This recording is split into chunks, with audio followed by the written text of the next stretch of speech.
tick. Welcome back, kiddos. You're still watching the biggest teen show in the land. The hashtag is Fashion Wednesday on Facebook and Twitter. So whenever you're communicating with us, be sure to use that hashtag. Right now on the show, though, we are discussing some ethical issues that we are, in fact, facing on our beautiful planet, right? Ladies, good to have you both. I feel like you both are representing in your respective fields, right? So high five to you, Tracy. Yes, and to you as well, Yumnaa. It's Girl Power Week, guys, and I feel like all of these ladies are definitely slaying. Yumnaa, welcome to our show, by the way. Thank you for having me, yeah? I feel like you really are coining the girl power phrase, by the way, because you run your very own company, which I think is absolutely fantastic. Please, let's talk about it some more. Bodhisattva, yes? Can you please tell us a little bit more about it, and what are you hoping to achieve with your company? So very simply, what I'm trying to achieve, what we are trying to achieve with Bodhisattva, is making the world a better place to live in, one beautiful garment at a time. Yes. So that you can look good, feel good, and make the world a better place. Absolutely. So we're looking at fashion from 3 different angles, having a business that can be profitable, but at the same time, being environmentally responsible, being socially impactful, and creating jobs.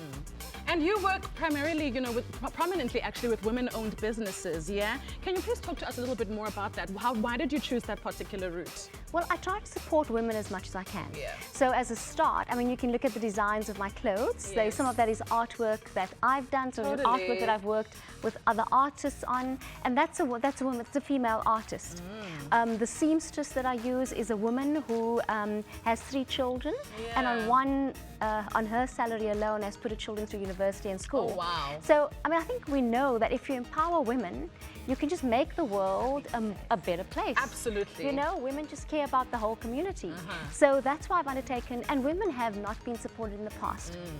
So if you want to change the economy, if you want to change the way people understand how the world works, how it should change, if you want real revolutionaries, you need to empower women. Yeah. Yes, honey, yes, the ladies are here to slay. Tracy Lee, I know that you know a lot about what I'm about to ask right now. A lot of people usually choose their brands and reliable clothing stores that they love, but they don't do enough research in terms of, what goes on behind the scenes and what kind of fabrics and materials are used. Tell us more about that, eco-friendly material. Well, to be honest, we all know, I speak about it on the show every single week, about fast fashion and getting to the habit of supporting local, making sure that whatever garment it is you're wearing is ethically produced, that you know from the seams to the overall look and feel of the garment that it has been done in an ethical way, and a way that's good for the people making it as well as the environment. Because at the end of the day, even after the kids have recycled their fashion like I expect them to do,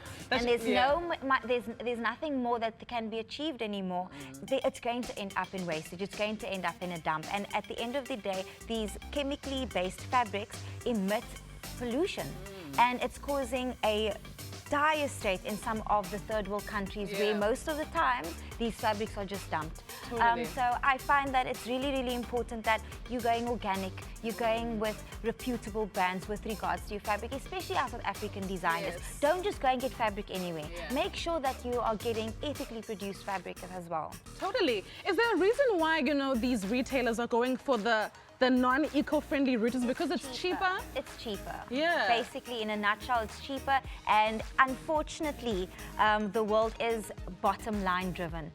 Hopefully that will change with people like Yumnaa coming on the scene and just showcasing that it's going to cost you more at the end of the day with all the problems you are creating with the cheaper product now. So it might be saving us now, but it's going to cost us in the future. Absolutely. I'm sure you know of quite a few designers who are on the right track, on the right route. Let's just talk a little bit about them. Let's just appreciate them for a moment.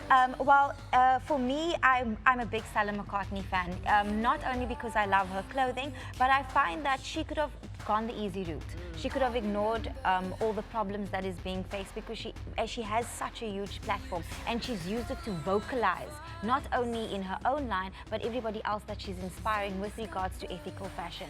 I mean, Yumnaa is, I'm having a complete fangirl moment today, because if you go and research, it's very hard to find companies such as Yumnaa's in South Africa. And Africa, to me, is where it's going to start the change. And I think if we start changing things, they'll start taking those trends as well, and not just our Maasai fabrics and our Xhosa beads. They will take the way we manufacture as well.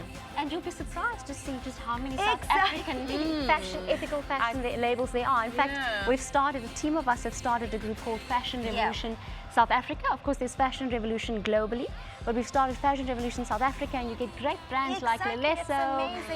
You know, a lot of. So there's quite a lot of people doing it. People that are very conscious about it. Guys, let's wise up. Do your research. Find out, you know, of those retailers that are eco-friendly and go shop there. And love local. Exactly, right? Thank Why you so are you much. anything else? Yes, absolutely. Hectic.